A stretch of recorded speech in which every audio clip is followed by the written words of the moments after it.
How a narcissist thinks. What goes on behind the fake mask of the narcissist? How do they process the world that they see around them? How do they process humanity? And what's actually going on in their heads? How will this help us on our healing journeys and interacting with narcissists going forward? Guys, this is a gratitude podcast that I'm making for something wonderful that personally happened to me. And I kind of asked in a spiritual way, what can I do to repay the kindness that I've received?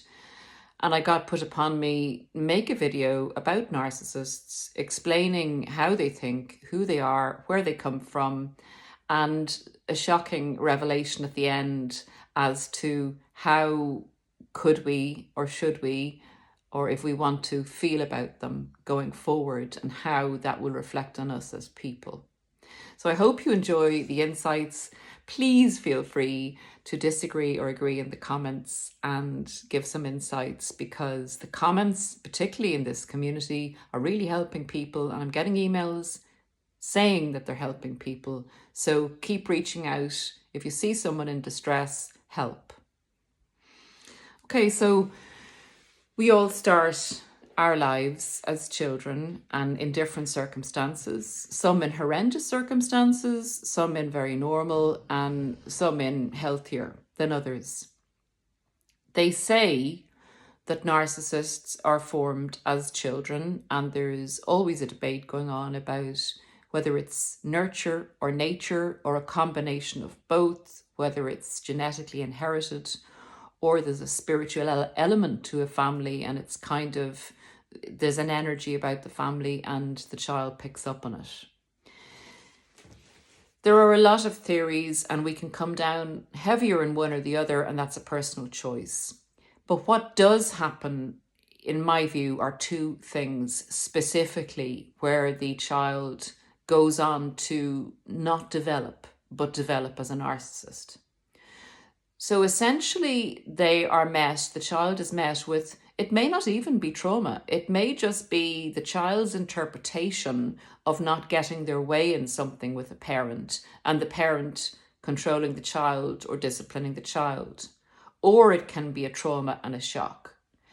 Well, what the child learns from that particular instance or repeated instance, or their interpretation of what's going on, is that the powerful one wins, that the powerful one is the one that feels good, and the one that's not powerful, that's the weaker person, that's being controlled, is in pain. So something clicks in their brains, and it's in their minds very simple. They need to always be in control of a situation and people, and then they'll be okay, and then they'll be the happier person. So that's one aspect, and it's a very simplistic, one-dimensional way of thinking, but that's what they've decided. They put that into practice. They can be very cruel as children with animals, with other people, but they put that into practice. And if they get the feedback that that's working and nobody is there to tell them that that's not the right way, or to show them empathy and show them another way, that compounds within them and within their personality, in my opinion, and they form a very narcissistic element to the way they live their lives, very controlling element, and that's the foundation of their personality. On the other side, they will have been praised for things that are of the world, egotistical, worldly achievements, or how they look, or how much money their parents have, or whatever. They won't have been given a good moral compass. They won't have been, again, shown empathy. And they will believe and buy into the fact that, oh, I get praise for this, for achieving that, for looking good, for having money, these kind of things that are not of substance, that are very egotistical. And they go forward in life really thinking, well, there's two things here I need to remember. And one is that I need to be powerful and in control. And the other is that I'm pretty damn amazing. And the more amazing I am, the more people pay attention to me, and that feels good. And that gives me, in turn, control. So simplistic as it is, that is my understanding of how a narcissist is actually formed. And that's the basis of their one-dimensional thought processes going through life. So they're not searching for answers. They have decided quite early on that if they practice this more and more, they're going to get more and more, and they're going to be okay. In actual fact, their ethos would be do unto others as you expect they would do unto you, given the opportunity. So the narcissist is hugely self-referencing. They do not come from the point of view of do unto others as you would have them do unto you, which is what I call the embodiment of humanity, to treat others as we would like to be treated ourselves. That is the opposite of what the narcissist would do.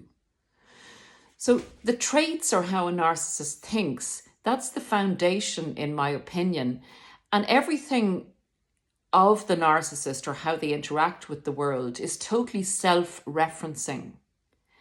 If you talk to a narcissist, it's all about them. It's about what they can get from you or what they can make you do for them, how beneficial a relationship with you would be. And if they come across someone who is inconsequential to them, who they don't think is going to be of any value, they will actually either treat them badly, ignore them, or take their temper out on them, because that person is literally just in the narcissist way. They're no benefit to the narcissist, therefore they are of no benefit. They do not see the person as a human being.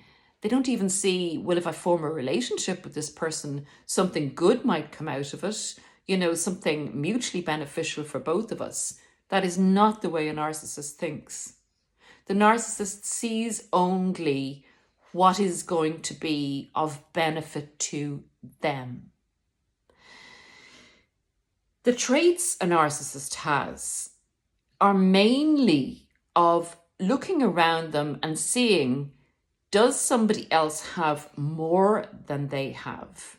Because if somebody else has more than they have, it goes against the two mainstays of the formation of the personality. If someone has more than they have, that person thinks that they're better than the narcissist, and the narcissist has to be the best. Because of the black and white, one-dimensional thinking, that person is therefore a threat to the narcissist, or is a resource that needs to be harvested, that needs to be taken from. So the narcissist feels in control of that person by taking what they have away from them and giving it to the narcissist. And the narcissist then feels, well, if I do that, destroy that person, take what they have, that then makes me in control and more attractive and more powerful, more omnipotent, and it builds onto my mask. So they're continually looking at other people as having less or more than them, of weighing things up on a very simplistic weighing scales, of deciding if they see a group of people that they want to be part of, they will go into that group and actually manage to cause a lot of trouble, to discombobulate the dynamic of the group, and to take power and control of the group, or harvest resources from one or two people in the group and then use the group to up them again to the next stage. That's literally how they view people, people's assets, and then going on to people's attributes. If they see a person with a character trait that they admire, that they really like, say that person is very good at making friends because of the approach they take towards people in public, the narcissist will then seek to obliterate that person. If the person isn't in an intimate relationship with them, they will usually use a smearing technique to down that person's popularity if the person is in a small communal collective with the narcissist and they perceive them as a threat. And they're not just a stranger that they see on a travel trip where they're never going to see them again. But what the narcissist will do is will copy. Narcissists copy, copy, copy, don't create much themselves, although there are exceptions to every rule. In general, narcissists will copy your character trait and make it part of the mask that they present to the world. It's a very shallow mask with nothing going on underneath. So their process of living never, ever discovers any joy or light or new way of thinking or philosophical wonder or genuine happiness by sharing the happiness of another person. It's just always self-referencing.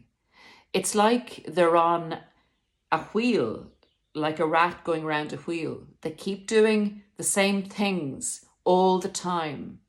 They keep taking from people. They keep destroying other people because other people are a threat. They're always looking at people with a deep sense of paranoia that the mask will crumble, that they're not going to be good enough, even though they don't self-reflect and don't appear to have that self-doubt. They do know that the mask needs to stay magnificent in order to control other people, in order to take from other people, and in order to be believed and be relevant. You give the power to the narcissist by believing in the person that they're presenting to you. Without your belief, because the narcissist does not have any way of regulating their own emotions or going deep inside a personality that is one-dimensional, they need other people to bolster that part of themselves that cannot manufacture those living being feelings that most people who have humanity within them have available to them with self-reflection and thought and empathy and compassion and recognition of other human beings. They have this kind of a blind spot, I would say. And you often discover this when you speak with a narcissist and you ask them leading or searching questions. And they'll say something like, and I have referenced this before in podcasts, I know everything. And you're looking at them saying, you what? You know everything. Come off it. Nobody knows everything. Well, I do. And you're kind of going, really? Okay. And eventually you realize that this person actually believes this. And then you realize that there's a blind spot, that there's a chink missing. And that person doesn't actually sometimes understand because their narcissism won't allow them go beyond being one-dimensional.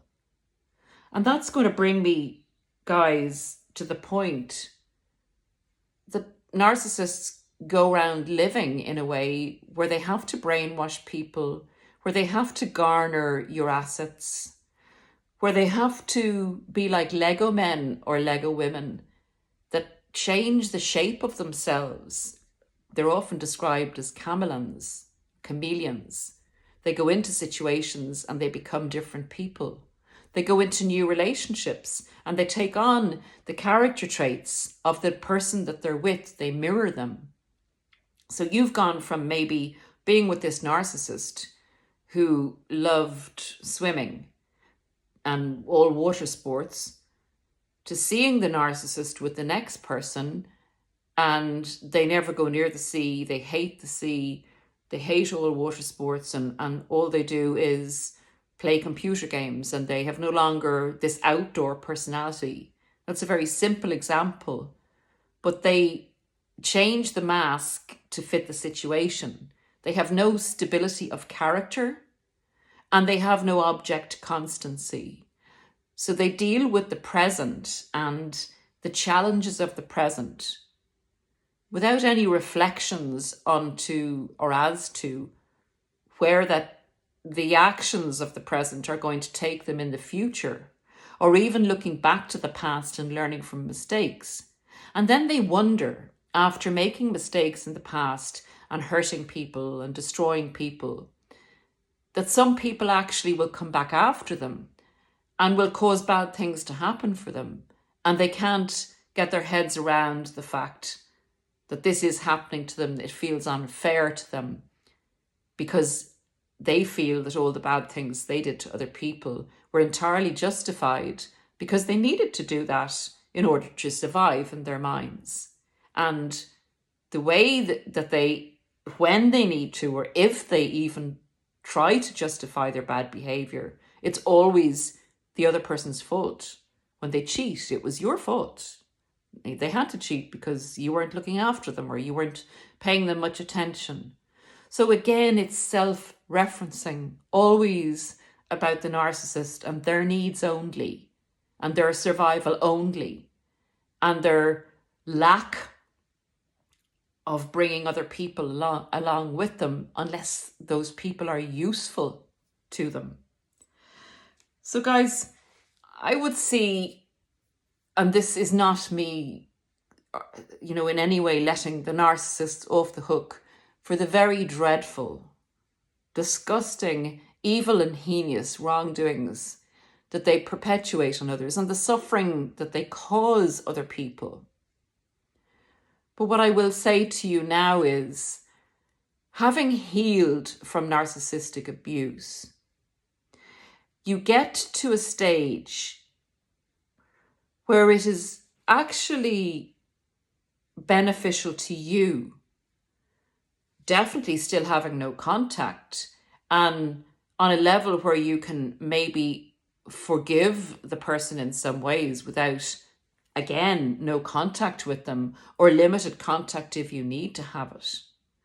But if you can feel really lucky that you have the ability to have this wonderful sense of growth, of personal growth, of development, of the fact that you're a free spirit with free will that can connect with people and have wonderful relationships with people, and you feel more human, you feel your humanity, you feel the connection, and you feel the energy of the world, of people that are human and that are not lacking that part of humanity that has evaded narcissists, that they rejected at an early age, that maybe they didn't have the influence to show them a different way, but that they definitely and firmly rejected and formed their personality around a different concept, and it does not include humanity or being fully human and connected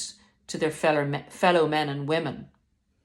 So on that point, I would say I have a deep compassion. Having found a great happiness, I would say I have a deep compassion for narcissists at a distance. Not compassion for what they do, not compassion for how they hurt others, but just that they will always and ever be limited, be lost souls. So looking back, although it's very angry making hearing still, and particularly in coaching, what these people are continuing to perpetuate on other people, I wouldn't wish it on my worst enemy to be a narcissist. And from that point of view, it kind of brings you to a new level where you can be at a distance, compassionate, and think, I would never want to be a narcissist. I would never want to give in to the more narcissistic side of myself, and I'll always try not to. And I do not envy the person that the narcissist is either in a relationship with or going to be in a relationship with, particularly in the intimate setting, because it's going to be horrendous, It's going to be troublesome, and it's going to be difficult. And on that note, shocking as it may be to hear, I feel compassion from a distance brings you to a new level within yourself where you're literally offloading any residue that the narcissist may have left you with, particularly ruminating or any feeling of resentment or any feeling of anger, although all of those feelings are very necessary initially to heal yourself from what happened to you and very justifiable. Guys, let me know if you've reached the place where you either no longer think about the narcissist or you can have compassion from a distance. And yeah, I'd just be very interested to hear where you're at, how you feel you've healed, and if you feel you've gotten there and you've gotten the PhD on it. Thank you for listening. I'll be back again shortly with a new podcast.